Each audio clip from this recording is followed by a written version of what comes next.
सप्रेम साहे बंदगी। बंधुओं, वह ज्ञानी नहीं होता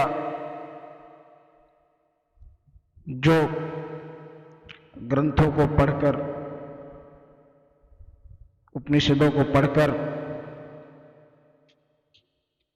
सही बात न करे, उसका विवेक सही ना हो, उसका विचार सही ना हो,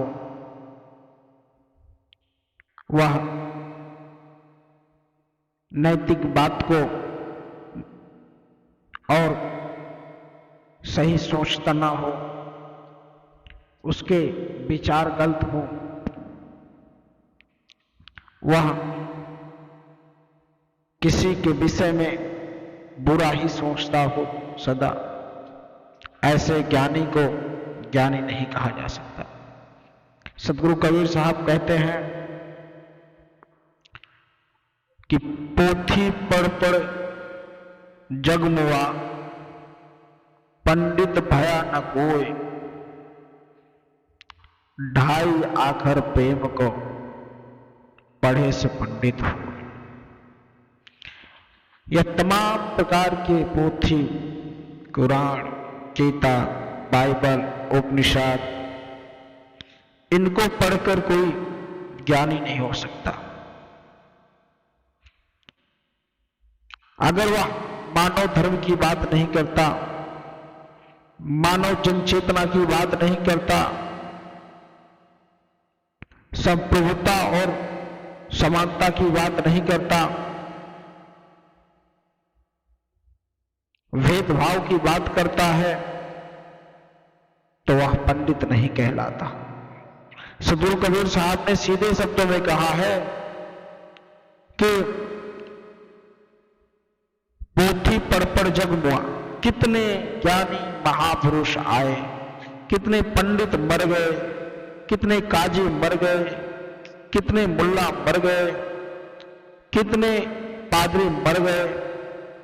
ऐसे तमाम लोगों ने इस धरती पर जन्म लिया और मृत्यु को प्राप्ति की, लेकिन क्या वह सचमुच में ज्ञानी हुए?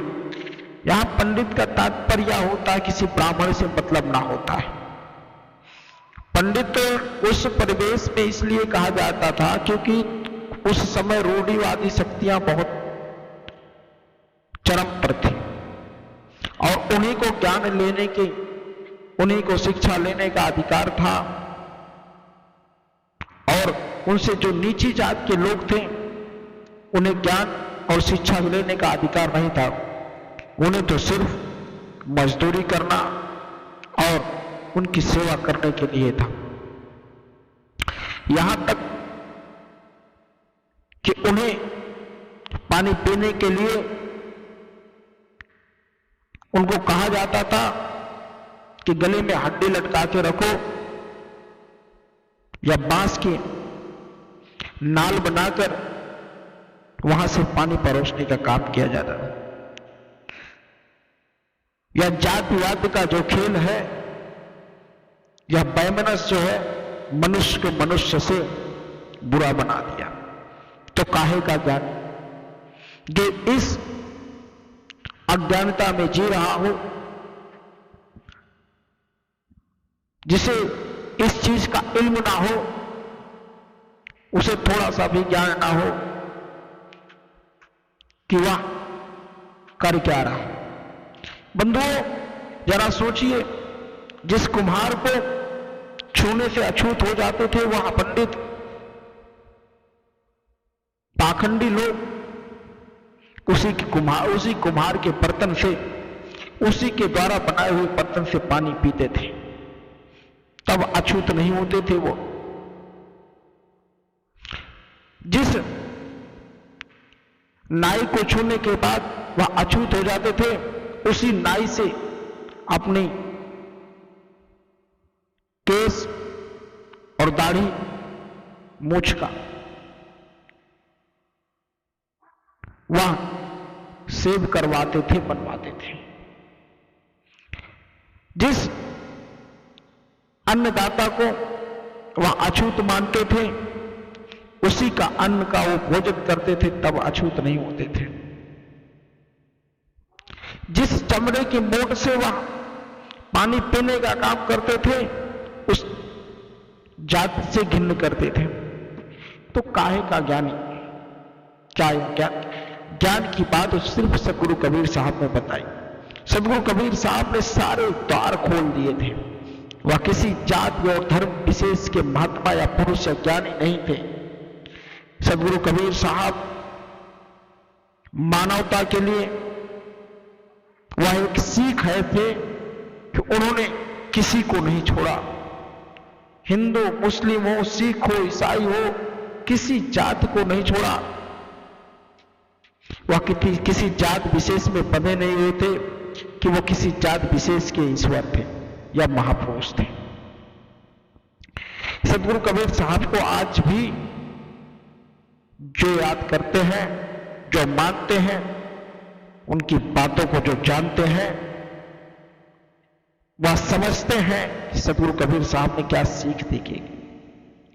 आज भी बहुत से ऐसे मंदिरों, शिवालयों में क्या किस प्रकार से आए दिन खबरें आती हैं, घटनाएं आती रहती, उस विषय में नहीं कहना, लेकिन ज्ञानी वही होता है जो सभी को लेकर चले। सिर्फ दान दक्षिणा लेने के लिए ही तुम्हें अपने साथ दिया जाए, लेकिन सहयोग की जब बात आए तो तुमको दूर रखा जाए। आज उस प्रकार से लोग आपस में वैमनस्य करके चल रहे हैं। काहे की भक्ति, तुम काहे के ज्ञानी हो। बहुत से ऐसे ज्ञानी महापुरुष संत के द्वारा उनके वचनों को अगर सुना जाए तो उनके अंदर कट्टरता झलकती है। किस प्रकार लोगों को गुमराह किया जाता है। उनके एक शब्दों से लाखों लाखों अगुवाइयों मानने वाले गलत कदम उठा लेते हैं। तो अपनी वाणी को सोच विचार कर बोलना ही आवश्यक होता है, क्योंकि संत जो होता है वह सृजनहार होता है, वह विनाश का कारक नहीं होता। जो विनाश का कारक होता है उसे संत नहीं कहा जा सकता, उसे पंडित नहीं कहा जा सकता, उसे ज्ञानी नहीं कहा जा सकता। पंडित वही होता है जो ढाई अक्षर, जो प्रेम भावना, बिना द्वेष, बिना राग, वैराग्य, मन शांत शीतल हो, वही पंडित कहलाता है। बड़ी बड़ी पोथियां, बड़े बड़े ग्रंथों का ढेर लगाकर लोगों के सामने पाखंडवाद फैलाना, लोगों के सामने मिथ्यावादी बातें करना, लोगों को गुमराह करना, चाहे वह किसी धर्म के उपदेशक हो, चाहे वो हिंदू हो, मुस्लिम हो, सिख हो, ईसाई हो, काजी, फादरी, मुल्ला, पंडित, संत, महात्मा, कोई भी हो, अगर वह उनके द्वारा हिंसा की बात की जाए, उनके द्वारा मानव धर्म की बात छोड़कर विषय वैराग्य लोगों को फंसाने का काम किया जाए, तो वह महात्मा नहीं कहलाते, वह ज्ञानी नहीं कहलाते, वह ब्राह्मण पंडित नहीं कहलाते, वह सबसे बड़े मूर्ख कहलाते। ऐसे ज्ञान का क्या जिससे विध्वंस हो, जिससे प्रेम भावना रहे, जिससे सिर्फ समाज का हानि हो। इसलिए बंधुओं, मन शीतल और बिना राग द्वेष के मानव धर्म पर चले और अपने आप को शाकाहारी जीवन में ही बिताने का में जो मजा है वह किसी में नहीं। सदगुरु कबीर साहब की सीख है और माननी भी चाहिए, क्योंकि उन्होंने, सदगुरु कबीर साहब ने दृष्टांत दिया है कोई भी व्यक्ति अगर मांस खाता है तो उसे मांस नहीं बनता। खून के प्यासे या खून को पीने से खून नहीं बनता। लेकिन जरा सोचिए, आप हरी सब्जी, साग, फूल, फल फूल आदि का सेवन करते हैं तो वह शरीर में बन के एंटीऑक्सीडेंट, एंटीबॉडी, तमाम चीजों का काम करता है।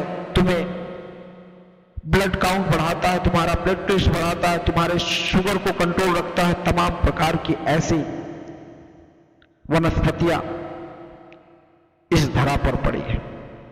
लेकिन लोग आज जीवन को मांसाहारी बना के जिन लोगों के द्वारा भक्षण किया जाता है, उनके द्वारा उनके मन मस्तिष्क में यह बैठाया जाता है कि ऐसे खाने के बाद उनका शरीर स्वस्थ रहेगा। कभी ऐसा नहीं होता। जितने भी मांसाहारी होंगे वह सबसे ज्यादा विकारों के कारण और उनके शरीर में तमाम प्रकार की एंजाइटी और बीमारियों का भंडार रहता है।